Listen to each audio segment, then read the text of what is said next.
नमस्कार दोस्तों, हम बात कर रहे थे परसेंटेज की। और परसेंटेज में हमने अभी तक 75 क्वेश्चन कर लिए थे। टोटल हमें परसेंटेज में 98 क्वेश्चन करने हैं। तो हमारे मोस्ट प्रोबेबली नेक्स्ट 2 क्लासों में हमारा परसेंटेज खत्म हो जाएगा। इसके बाद हमारा रहेगा लास्ट ईयर्स के जो प्रीवियस ईयर्स के जो क्वेश्चंस आए हुए हैं वो हम सोल्व करेंगे, उसकी 1-2 क्लास एक्स्ट्रा ले लेंगे। ठीक है। स्टार्ट करते हैं क्वेश्चन नंबर 76। 76 में क्या है? एक ठेकेदार के पास एक निश्चित लंबाई का तार है। ठीक है। हमें नहीं पता कि उसकी लंबाई कितनी है, बट इसमें क्या दे रखा है कि 10% तार चोरी हो गया। ठीक है। और बचे हुए का 70% उसने बेच दिया। अब मान लेते हैं उसके पास क्या था, 100% था। 100% का, या 100% था उसका, 10% तार चोरी हो गया, तो 100% का 10% निकालेंगे। तो हमारे पास, चलो ये एक्स मान लो, आपको कंफ्यूजन नहीं हो तो। 100x था पहले, 10% तार चोरी हो गया, तो 100x का 10% निकालेंगे तो 10x आएगा। 10x को इसको माइनस करेंगे 100x में से, तो हमारे पास क्या आ जाएगा, 90x आ जाएगा। अब हमारा पास 10% चोरी होने के बाद में कितना बच गया, 90x। आगे क्या कह रहा है, बचे हुए तार का 70% वो बेच दिया गया। 70% इसका बेच दिया गया, तो इसका 90 का 70% निकालो। 90x का 70% निकालेंगे तो क्या आएगा, परसेंटेज हटाने के लिए नीचे क्या आएगा, 100 आएगा। एक जीरो से ये जीरो कैंसिल आउट, ये जीरो से ये जीरो कैंसिल आउट। 9x को किससे मल्टीप्लाई करना पड़ेगा, 7 से, तो कितना आ जाएगा, 63x। 90x में से 63x को माइनस करेंगे तो हमारे पास क्या आएगा, 27x। ठीक है। अब हमारे पास दो कंडीशन थी। पहली थी 10% चोरी हो गया, उसके बाद हमारे पास कितना बचा, 90x। टोटल कितना था, 100x थे, उसमें से 10x माइनस करे तो 90x बच गया चोरी होने के बाद। फिर इसने कहा 70% जो शेष बचा था उसका बेच दिया गया, तो उसके बाद में ये 70% हटाने के बाद हमारे पास अब कितना बचा हुआ है, 27x बचा हुआ है। और ये क्या कह रहा है कि जो 27x है उसकी वैल्यू क्या दे रखी है, अभी बचा हुआ मीटर कितना बचा रहा है, बता रहा है 810 मीटर बता रहे हैं। तो अब हमारे पास 27x की वैल्यू कितनी दे दी इसने, 27x की वैल्यू इसने दे दी 810। तो हमें वैल्यू किसकी निकालनी है, मूल लंबाई कितनी थी, टोटल लंबाई पूछी है नहीं, 100x की वैल्यू पूछी है, तो x की वैल्यू निकालेंगे। तो दोनों तरफ 27 से डिवाइड कर देंगे, 81 810 अपॉन 27। इसको डिवाइड करा तो 9 से डिवाइड करा, 9 बार जीरो, 90 आ गया, नीचे आ गया 3, ऊपर डिवाइड करा तो 30। एक्स की वैल्यू क्या आ गई, 30। हमें निकालनी किसकी है, टोटल तार की लंबाई निकालनी है, जो आपने स्टार्टिंग में कितनी मानी है, 100x। तो 100x की वैल्यू निकालेंगे तो क्या आएगा, दोनों तरफ से 100 से मल्टीप्लाई करने पे क्या आ जाएगा, तार की लंबाई कितनी आ जाएगी, 3000 मीटर। ठीक है। ये क्या हो जाएगा, 3000 क्या हो जाएगा, हमारा आंसर हो जाएगा। होपफुली बहुत ही आसान क्वेश्चन था, समझ में आ गया होगा। अब हम बात करते हैं क्वेश्चन नंबर 77 की। 77 में हमसे क्या कहा गया है, in a library 20% of book are Hindi. 20% books Hindi की हैं। हम मान लेते हैं टोटल बुक्स है 100x, लास्ट वाले जैसा ही क्वेश्चन है। 20% बुक्स हिंदी की है, 50% of the remaining in English. देखो हिंदी की कितनी है, टोटल का कितना परसेंट है, 20% है। तो हम 20% को हटाएंगे, सो 100x का यदि हम 20% निकालें, देखो यहाँ एक्स ना लिखे हम इसको परसेंटेज लिख देते हैं। एक सेकंड, थोड़ा ठीक से नहीं लिखा गया है तो इसको हम रब करके दोबारा से लिखते हैं। 20%, 100x का 20% निकालेंगे तो हमारे पास क्या आ जाएगा, 100 से 100 कैंसिल आउट हो जाएगा, तो 20x आ जाएगा। ठीक है। तो एक चीज याद रखिएगा, 100 यदि 100 पे को कितने का भी परसेंटेज निकालेंगे तो वो हमेशा वही संख्या आएगी। जैसे x% का 100 यदि टोटल वैल्यू और x% निकालना है तो x ही वैल्यू आएगी। इसी तरीके से 20% निकालना है कितने का, 100 का, तो हमारे पास BC वैल्यू आएगी। कोई भी जितना परसेंट निकालना है, क्यों? क्योंकि ये 100 से 100 कैंसिल आउट हो जाएगा। 100 पे यदि कोई परसेंटेज निकालना है, वैल्यू निकालनी है, क्योंकि वो पर्टिकुलर परसेंटेज दे रखा है, तो उसकी वैल्यू वही होगी जो परसेंटेज की वैल्यू होगी। जैसे मैं क्या कहना चाह रहा हूँ कि 30% निकालना है, यदि टोटल वैल्यू 100 दे रखी है, तो 100 का 30% निकालेंगे तो हमारे पास वैल्यू क्या आएगी? 30। ठीक है, तो हम इसमें से क्या माइनस कर देंगे? 100x में से क्या माइनस कर देंगे? 20x माइनस हो जाएगा। 100x माइनस 20x, तो हमारे पास क्या शेष पर बच गया? 80x। ये क्या बच गया? जब हमारे पास हिंदी की किताबें निकालने के बाद, ये हिंदी की किताबें थी, 20% क्या थी? हिंदी की किताबें थी। वो निकालने के बाद हमारे पास शेष कितनी किताबें बच गई? 80x बच गई। आगे क्या कहा गया? बची हुई का 50% अंग्रेजी की किताबें हैं। 50%, 80 का 50%, 50% को क्या लिखते हैं? 50% को हम लिख सकते हैं 1/2, 1/2। तो 80x का 1/2 करेंगे तो क्या आ जाएगा? 80 इंटू 1/2, तो 40x। 40x क्या हो जाएंगी? 50% इंग्लिश की किताबें हैं, वो माइनस करनी पड़ेंगी, तो वो वैल्यू कितनी आ जाएगी? 40x। 80x में से 40x माइनस करा तो हमारे पास कितना आ गया? 40x। ये इंग्लिश की किताबें भी निकाल दी, हिंदी की किताबें पहले ही निकाल दी थी हमने 20%, इंग्लिश की किताबें निकाल दी। अब हमारे पास 40x किताबें बच गई हैं। बची हुई का 30% फ्रेंच की है, 30% फ्रेंच की है, तो फ्रेंच वाली भी निकाल देते हैं। 30% निकालेंगे, 30% फ्रेंच की किताबें हैं, तो 40x का यदि 30% निकालेंगे तो हमारे पास क्या वैल्यू आएगी? 10 से 10, 10 कैंसिल आउट हो गया, 4x इंटू 3 आ गया। तो मतलब 12x किताबें कौन सी हैं? फ्रेंच की हैं।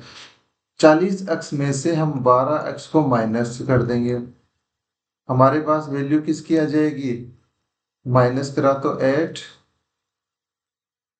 28x बुक्स आ गई, जो फ्रेंच किताबें निकालने पे 12 फ्रेंच की किताबें थी। ठीक है, तो 28x किताबें अभी बच गई हैं। तो ये क्या क्या कह रहा है हमें कि बाकी जो बची हुई किताबें हैं 6300, वो केंद्रीय भाषाओं में हैं। ठीक है, कौन सी भाषाओं में है? केंद्रीय भाषाओं में है। तो अपने को 28x की वैल्यू कितनी दे रखी है? यहाँ से 28x की वैल्यू दे रखी है हमें 6300।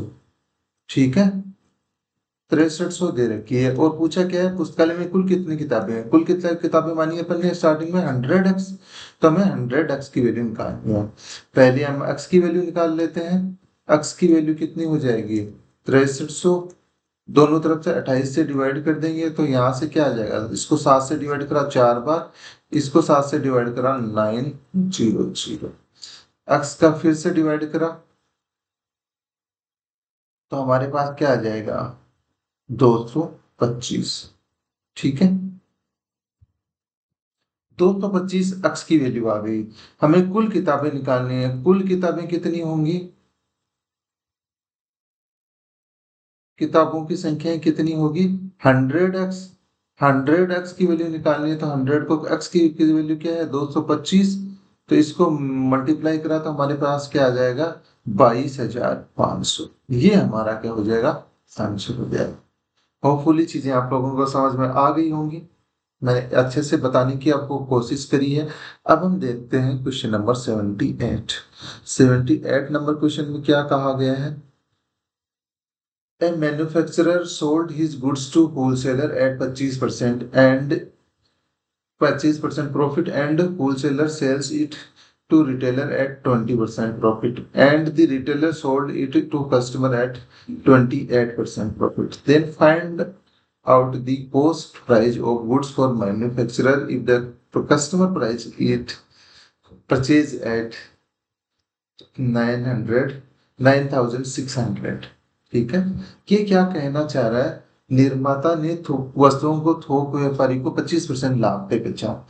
25% को हम क्या लिख सकते हैं? 1/4 लिख सकते हैं। आगे क्या कह रहा है? थोक व्यापारी ने खुदरा विक्रेता को 20% लाभ पे बेचा, तो 20% को हम क्या लिख सकते हैं? 1/5। खुदरा विक्रेता ने ग्राहक को 28% लाभ पे बेचा। 28% को हम क्या लिख सकते हैं? 7/25 लिख सकते हैं। यदि ग्राहक ने टोटल 96 रुपए दिए तो निर्माता की लागत क्या है? कॉस्ट प्राइस हम मान लेते हैं क्या है इसकी। ये कैसे लिखा?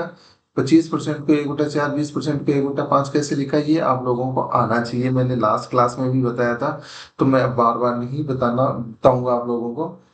जो नए बच्चे हैं डायरेक्टली इस क्लास में आए, तो उनसे मेरी रिक्वेस्ट है कि वेरी फर्स्ट जो परसेंटेज की क्लास है वो अटेंड करें। उसके बाद में सीक्वेंस वाइज क्लासों को अटेंड करेंगे तो उनको ज्यादा समझ में आएगी, ज्यादा क्लियरिटी मिलेगी और अच्छे से समझ में आए। ठीक है, अब हम आगे देखते हैं। सिंपल सा है, कुछ नहीं, परसेंटेज को हटा के ये सिंप्लीफाइड वैल्यू लिखी है। ठीक है, अब हम आगे देखते हैं। आगे हमसे क्या कहा गया? हमने मान ली लागत वैल्यू इसकी कुल x रुपए थी।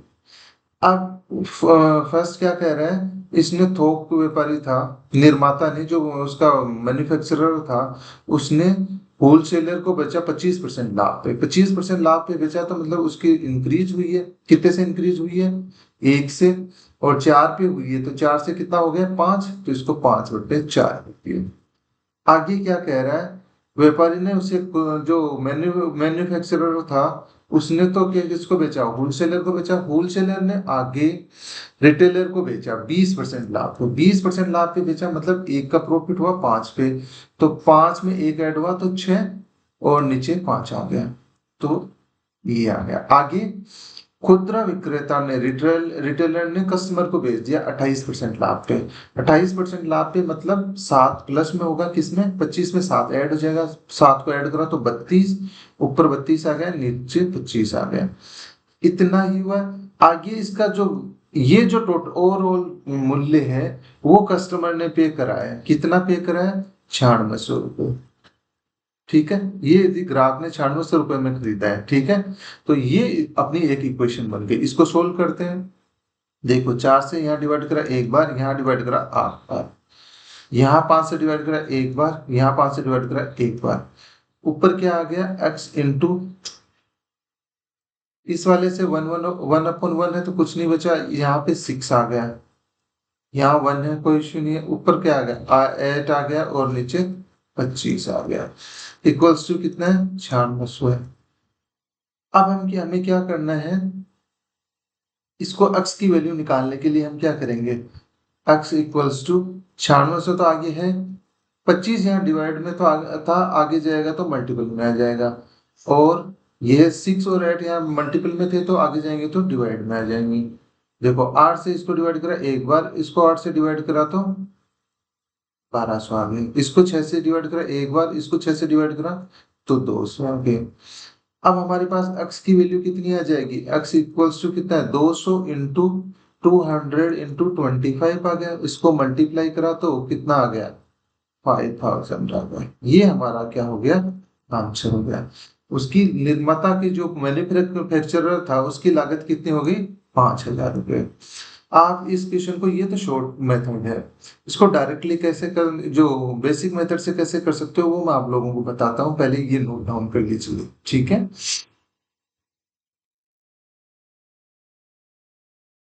वीडियो को पॉज करके इसको नोट डाउन कर लीजिए। मैं आपको बताता हूँ बेसिक मेथड से कैसे कर किया जाता है इसको। मैं रब कर देता हूँ, आप लोग इसको नोट डाउन कर लीजिए, फिर हम डिस्कस करते हैं। देखो,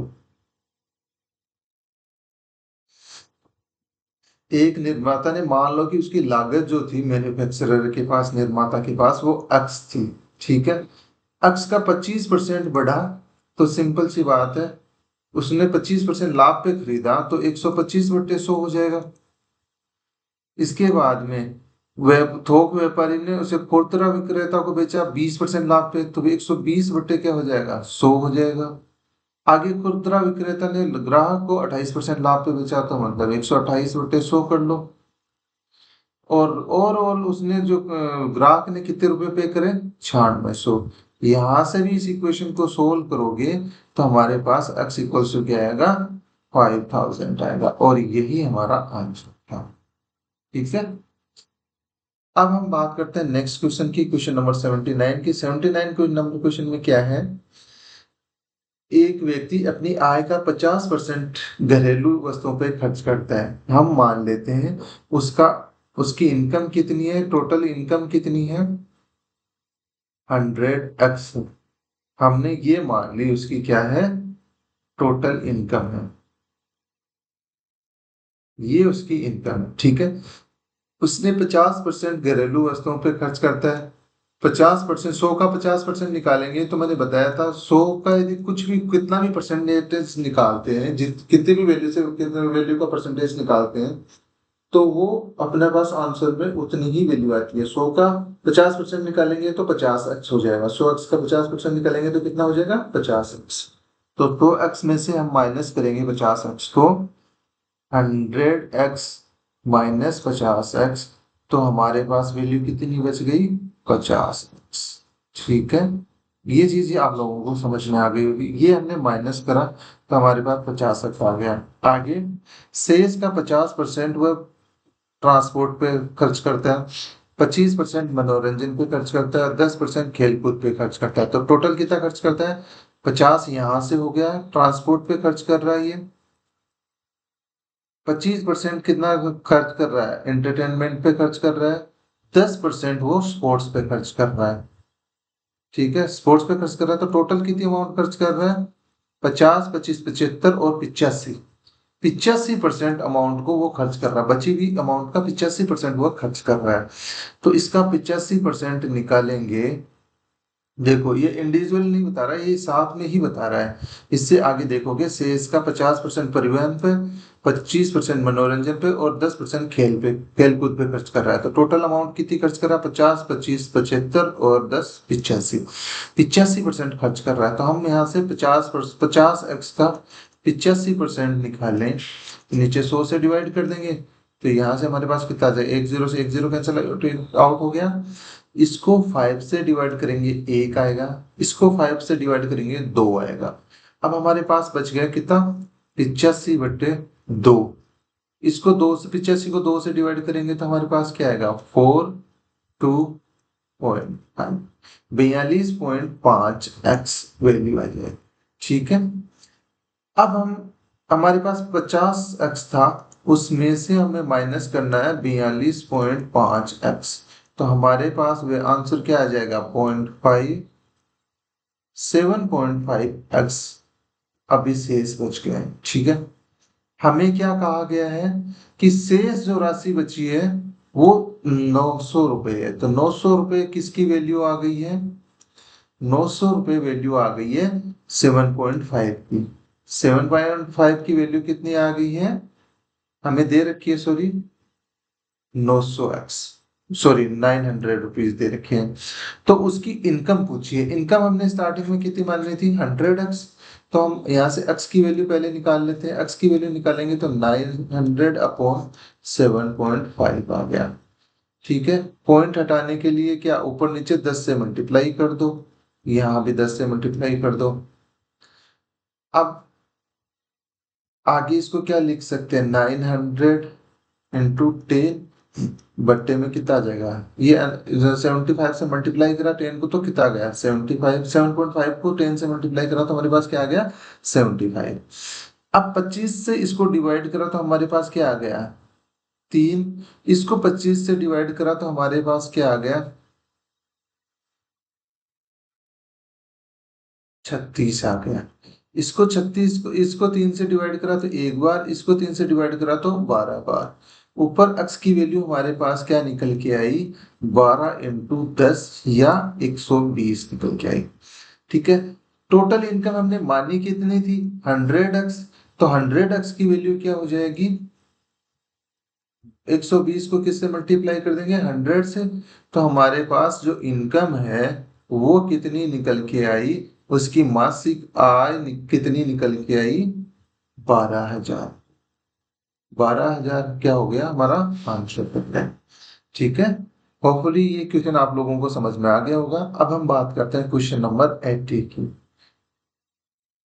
80 में हमारे पास क्या दे रखा है, इसमें हमारे पास दिया हुआ है कि एक व्यक्ति अपनी आय का 20% भोजन पे खर्च करता है। ठीक है, हम मान लेते हैं उसकी इनकम कितनी है टोटल, या उसकी आय कितनी है, महीने की उसकी आय कितनी है, 100x उसकी इनकम। ठीक है, ये हमने मान ली। ये कह रहा है एक व्यक्ति अपनी आय का 20% भोजन पे खर्च करता है और 15% बच्चों की शिक्षा पे खर्च करता है। तो टोटल कितना खर्च कर रहा है अभी तक वो, 20% भोजन पे कर रहा है और 15% बच्चों की शिक्षा पे खर्च करता है। तो टोटल कितना कर दिया, 35%। 35% 100 का 35% निकालेंगे तो हमारे पास क्या आएगा, 35x आएगा। उसको 100 में से माइनस कर देंगे तो हमारे पास क्या वैल्यू आ जाएगी, 65x।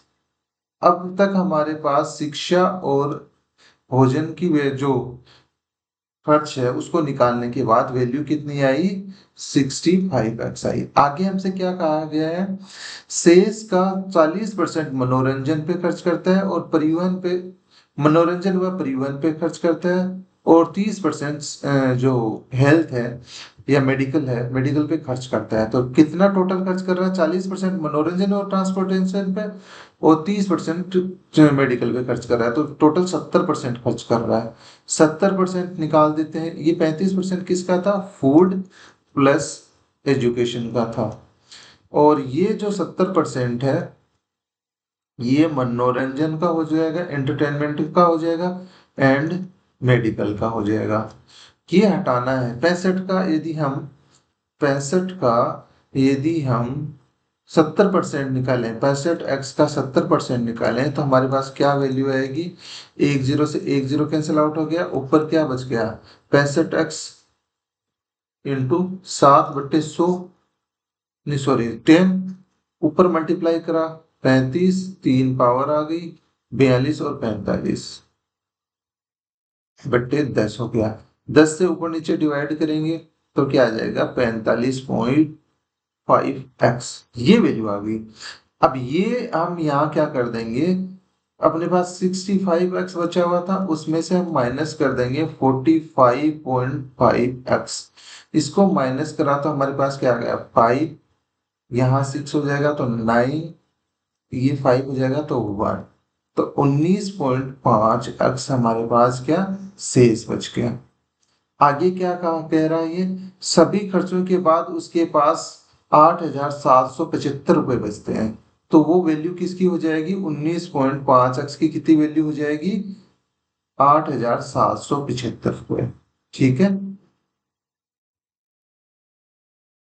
अब हम इसको आगे सोल्व करें तो हमारे पास 19.5x की वैल्यू कितनी दे रखी है, 8,775 रुपये दे रखी है।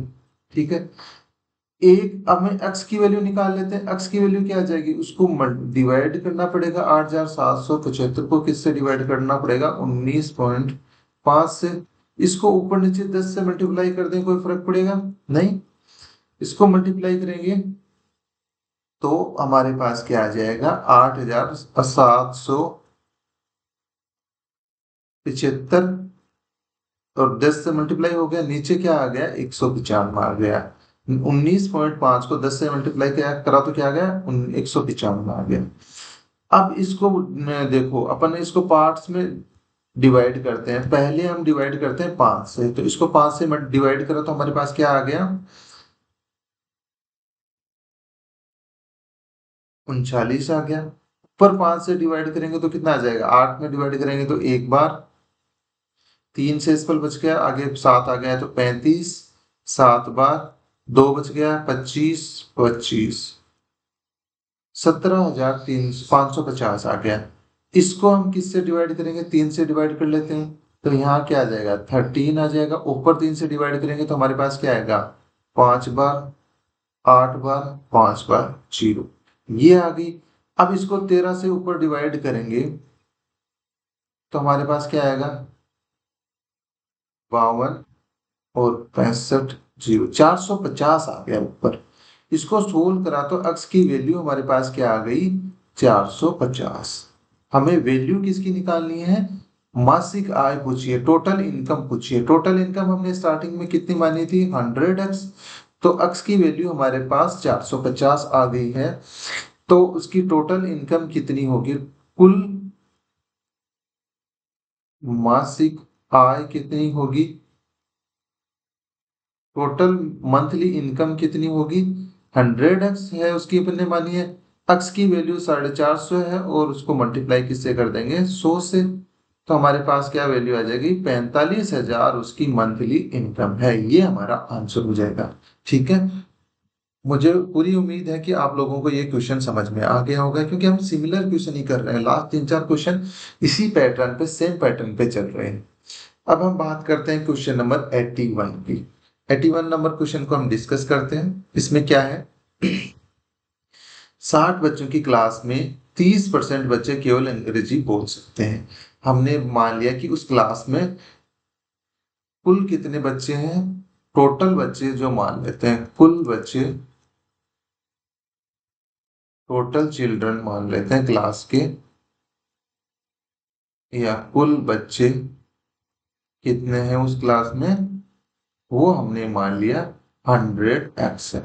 ठीक है, अब ये क्या कह रहा है, 60 बच्चों की क्लास में इसने बता रखा है हमें, तो हम मानने की यहाँ पे जरूरत नहीं पड़ेगी। ठीक है, मानने की बजाय हमें दे ही रखा है इसने, तो वो ही वैल्यू उठा लेते हैं। टोटल चिल्ड्रन कितने हैं क्लास में, कुल बच्चे कितने हैं क्लास में, कुल बच्चे इसने 60 दे रखे हैं, तो हम हमारे पास क्या है, 60 बच्चे हैं उस क्लास में। अब ये कह रहा है कि 30% बच्चे केवल अंग्रेजी बोल सकते हैं, 20% बच्चे केवल हिंदी बोल सकते हैं, और बाकी बच्चे दोनों भाषा ही बोल सकते हैं। ठीक है, ये कहा गया है। तो इसको अपन वेन डायग्राम से भी कर सकते हैं और डायरेक्टली भी कर सकते हैं। देखो, हम वेन डायग्राम से मैं आपको बाद में बताता हूँ, पहले डायरेक्टली देखो। हिंदी कितने परसेंट बच्चे, इंग्लिश कितने परसेंट बच्चे बोल सकते हैं, 30% बच्चे बोल सकते हैं। तो 60 का 30% निकालेंगे तो हमारे पास कितना आ जाएगा, 100 से डिवाइड कर देंगे, एक जीरो से एक जीरो। तो 18 बच्चे क्या इंग्लिश बोल सकते हैं। आगे क्या कह रहा है, 20% केवल हिंदी बोल सकते हैं। हिंदी कितने बच्चे बोल सकते हैं, 20%।